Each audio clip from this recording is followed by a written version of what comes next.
बोलिए नंदनंदन भगवान की जय। बंसी विभूषित करां नवनीरदाभ पीताम्बरादरुणबिम्ब फलाधरोष्ठ पूर्णेन्दु सुन्दरमुखा अरविन्दनेत्रा कृष्णात् परं किमपि तत्त्वमहं न जानी। प्रिय बंधुओं, आप सबका मंगल हो। करुणाकर कृष्ण आपकी समस्त शुभ वांछाएं, अपेक्षित कामनाएं पूर्ण करें। एक समय की बात है, देवर्षि नारद जी ने भगवान नारायण से विनम्र हो करके एक प्रश्न पूछा। उन्होंने कहा कि हे प्रभु, मेरा निवेदन है कि यह रोहिणी जी और यह देवकी जी, जिन्होंने भगवान को, जो संपूर्ण विश्व को अपने उदर में रखते हैं, संपूर्ण विश्व को जो उत्पन्न करते हैं, उन ऐसे परमात्मा को अपने उदर में रखा और उन्हें उत्पन्न किया। ऐसा उनका कौन सा पूर्व का पुण्य है? आप कृपा करके मुझे बतलाने का अनुग्रह करें। तब भगवान नारायण अत्यंत प्रसन्न होकर के और बोले कि नारद, ब्रह्मा, शिव, शेष, गणेश, कूर्म, धर्म, मैं और कार्तिकेय, ये 9 भगवान श्री कृष्णांश हैं, कृष्ण के अंश हैं। तब उन गोकुलनाथ कृष्ण की महिमा का वर्णन कौन कर सकता है? वह अनेक रूप धारण करते हैं, किंतु तुमने मुझसे जिज्ञासा प्रकट की है तो मैं तुमको बतलाता हूं। कभी कभी व्यक्ति के जीवन में बुराई भी अच्छाई बन जाती है और कभी कभी जीवन में अच्छाई भी बुराई बन जाया करती है।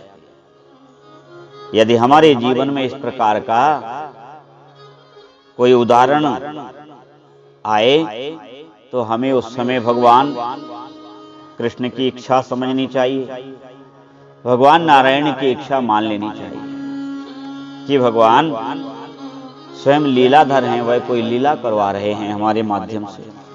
एक समय की बात है, एक ऋषि थे, उनका नाम था कश्यप ऋषि, और कश्यप जी की 13 पत्नियां थीं।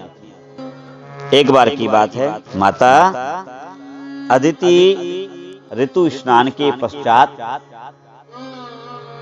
ऋतु स्नान से निवृत्त होने के बाद अपने पति दर्शन और पति मिलन की शुभेच्छा से उन्होंने नाना प्रकार के श्रृंगारों से सुसज्जित होकर के और अपने प्रिय पतिदेव कश्यप जी से मिलने के लिए अति उत्कंठित होकर के और कश्यप जी को पुकारा। किंतु उस समय कश्यप ऋषि अपनी दूसरी पत्नी सर्पों की माता कद्रु जी के भवन में थे और यहां माता अदिति ऋतु स्नान पश्चात पति मिलन की उत्कंठा में अनेक श्रृंगार और सुगंधित द्रव्यों से स्वयं को सजा करके बैठी हुई उनकी प्रतीक्षा कर रही थी। जब कश्यप ऋषि को अति विलंब हो गया, तब माता अदिति उदास एवं क्षुब्ध होने लगी। उनका मन अत्यंत मलिन सा होने लगा और मन में दुख का प्रादुर्भाव हो उठा। वह दुख इतना बड़ा, कश्यप जी जब विलंब से पहुंचे तो अदिति को अत्यंत क्षोभ हुआ और उन्होंने क्षोभवश कद्रु को श्राप दे दिया।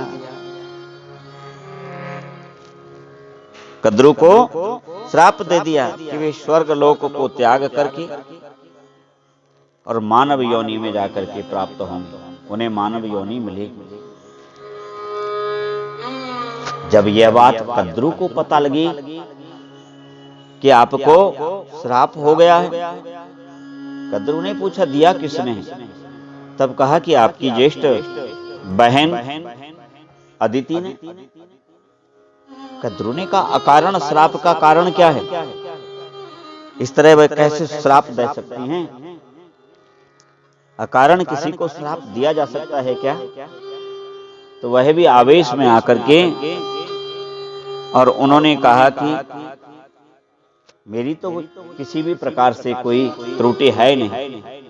अदिति ने कहा कि मैं ऋतु स्नान के पश्चात पति मिलन के लिए बैठी रही और मेरे पति को तुम भरमाती रही। तब कद्रू ने कहा कि आपके पति मेरे भी तो पति हैं और फिर उसमें मेरा दोष क्या था? मैं तो ये सब जानती भी नहीं थी। पर हे दीदी, यदि आपने मुझे शाप दिया है मृत्यु लोक में जाने का, मानव योनि को प्राप्त करने का, तो मैं अकारण ही शाप की भागी हुई हूं। मेरा कोई दोष भी नहीं है, मैं निर्दोष हूं। इसलिए मैं भी आपको शाप देती हूं कि आप भी जरा युक्त होकर के और मृत्यु लोक में मानव योनि में जाएंगी।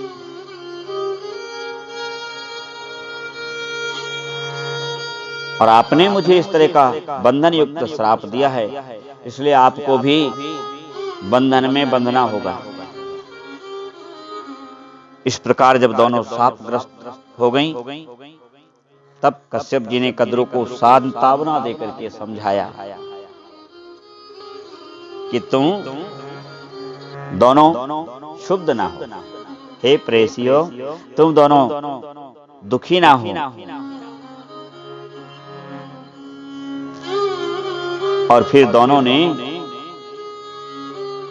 अपने पति के मुख कमल का दर्शन करते हुए पूछा कि नाथ, ये सब क्या है?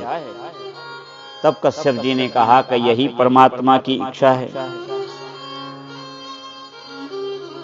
कालांतर कथाओं के अनुसार यह भी कहते हैं कि दोनों अदिति और कद्रू ने भगवान कश्यप जी को भी श्राप दे दिया, तुमको भी मृत्यु लोक में जाना होगा।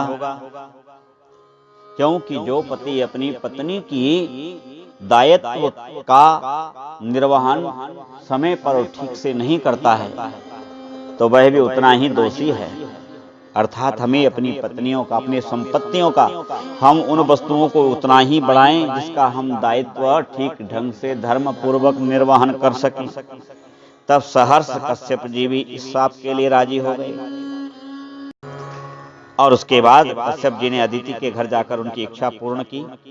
उसी से देवराज इंद्र का जन्म हुआ। फिर तो श्राप बस अदिति ही यहाँ देवकी बनी।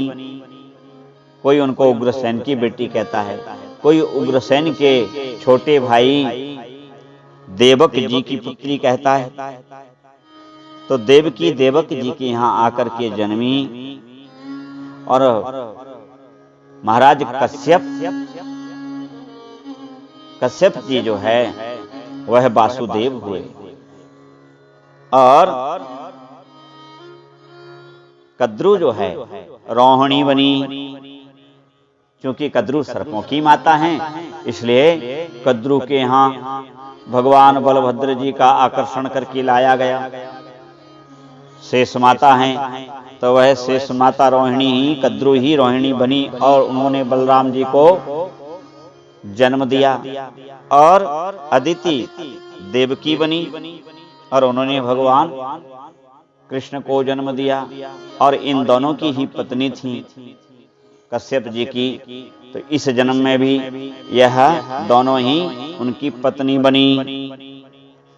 इस प्रकार कभी कभी श्राप भी, हे नारद, वरदान हो जाया करता है। उस श्राप के कारण मैं स्वयं परमात्मा उनको पुत्र सुख देने के लिए धरती पर गया। बोलिए नंद नंदन भगवान की जय। तो आप जान गए कि देवकी और रोहिणी कौन थी। वसुदेव जी कौन थे। आप सबका कल्याण बोलिए नंदनंदन भगवान की जय। श्री राम जय राम।